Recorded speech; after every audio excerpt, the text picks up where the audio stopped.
warahmatullahi wabarakatuh. Perkenalkan, nama saya Nur Hikmah, Prodi Perbankan Syariah kelompok 1.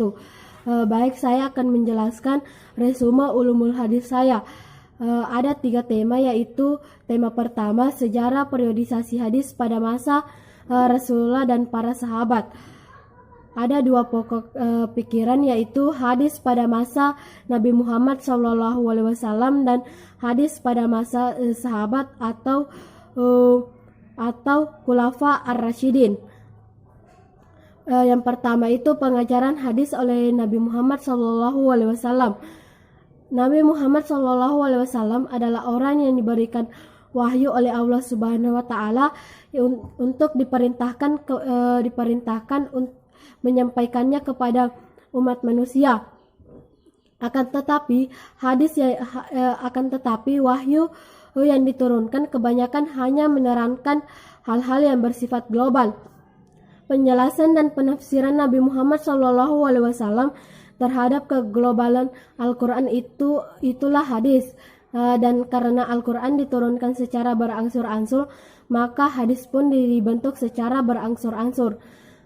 Adapun cara penyampaian hadis pada masa Rasulullah atau cara para sahabat menerima hadis dari Rasulullah SAW, yaitu dengan membentuk majelis dengan lisan dan perbuatan, menjawab pertanyaan yang berkenaan langsung dengan sahabat dan disaksikan oleh para sahabat. Yang kedua itu cara sahabat memperoleh hadis. Yang pertama, para sahabat berusaha memenuhi pengajian yang disampaikan oleh Nabi Muhammad SAW. Nabi Muhammad SAW ketika mengalami persoalan kemudian menyampaikan langsung kepada para sahabat.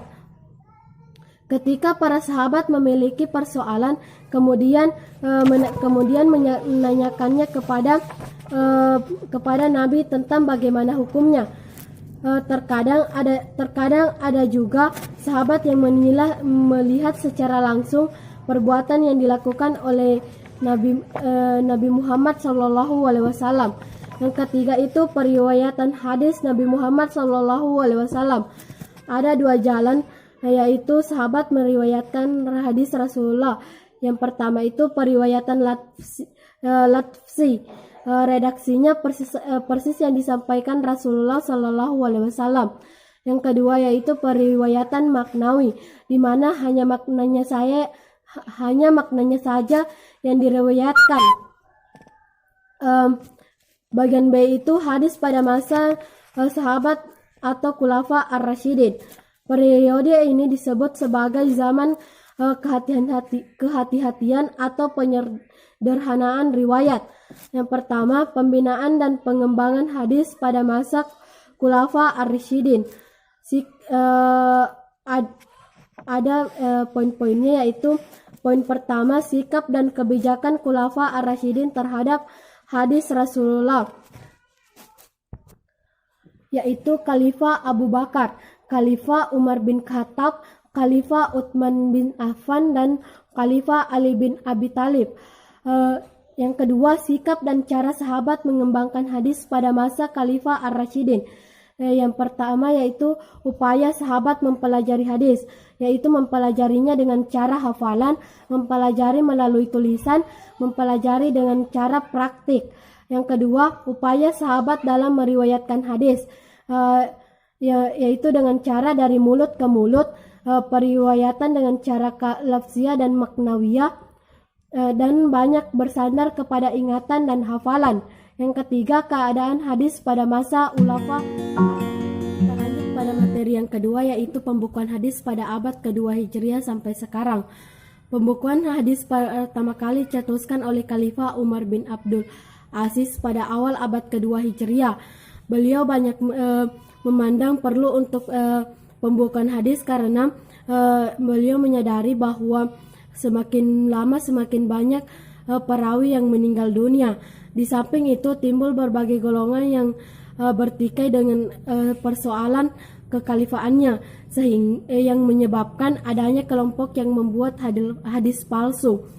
sehingga Khalifah Umar bin Abdul Aziz mengeluarkan instruksi untuk membukukan hadis, yaitu Al-Quran telah dibukukan dan telah tersebar luas sehingga tidak dikhawatirkan lagi akan bercampur dengan hadis. Telah makin banyak para perawi atau penghafal hadis yang meninggal dunia. Daerah Islam semakin luas, peristiwa-peristiwa yang dihadapi umat Islam semakin luas dan kompleks. Pemalsuan hadis yang mengkhawatirkan sehingga diperlukan langkah pencegahan, dan salah satunya dengan cara membukukan hadis yang sekaligus dapat menyelamatkan dari pengaruh pemalsuan. Pembukuan hadis pada abad ketiga Hijriah. Periode ketiga ini dimulai sejak masa akhir pemerintahan dinasti Abbasiyah angkatan pertama, yaitu Khalifah Al-Ma'mun, dan sampai awal pemerintahan dinasti Abbasiyah angkatan kedua Khalifah Al-Muqtadir, dan pada periode ketiga yaitu masa mentahsihkan hadis dan menyaringnya mulai dari awal abad ketiga hingga akhirnya pada abad ketiga Hijriah ini merupakan usaha pembukuan 250 hadis. Adapun kodifikasi hadis pada abad ini, yaitu dalam penyusunan kitab hadis terjadi pemisahan secara jelas antara hadis Rasul dengan Al-Quran perkataan sahabat. Dijelaskan kualitas hadis sahih dan dhaif. Terjadi penambahan variasi bentuk hadis yang disusun, yaitu berbentuk musnad, sahih, dan sunan. C. Pembukuan hadis pada abad ke-4 sampai pertengahan abad ke-6 Hijriah. Pada periode ke-6 ini terjadi pada masa dinasti Abbasiyah angkatan kedua Khalifah Al-Muqtadir sampai Khalifah Al-Mu'tasim. Periode ini disebut masa pemeliharaan, penertiban, penambahan, dan penghimpunan. Periode ini muncul pujangga-pujangga abad keempat ini dan seterusnya digelari mu'takhirin. Kebanyakan hadis yang mereka pembukuan hadis pada abad keempat, yaitu mengumpulnya petikan atau nukilan dari kitab-kitab mutakaddimin, itu sedikit saja yang dikumpulkan dari usaha mencari kepada para penghafalnya. Pembukuan hadis pada abad ke-6 sampai sekarang. Pada masa abad ke-6 sampai sekarang pembukuan hadis semakin berkembang dan banyak ahli hadis yang menyebarkan hadis. Keenam kitab hadis yang banyak digunakan para ulama dan umat Islam adalah Sahih Al-Bukhari, Sahih Muslim, Sahih Abi Daud, Sahih Al-Tirmizi, Sunan An-Nasai, dan Sunan Ibnu Majah. Baik, kita lanjut pada materi yang ketiga dan terakhir, yaitu pengertian sejarah, perkembangan, dan cabang-cabang hadis. Yang pertama, pengertian ulumul hadis. Ulumul hadis adalah istilah ilmu hadis di dalam tradisi ulama hadis. Ulumul hadis terdiri atas dua kata, yaitu ulum dan al-hadis. Kata ulum dalam bahasa Arab berbentuk jamak dari ilmu, yang berarti ilmu. Sedangkan al-hadis di kalangan ulama hadis berarti segala sesuatu yang disandarkan kepada Nabi Muhammad SAW dari perkataan, perbuatan, takrir, atau sifat.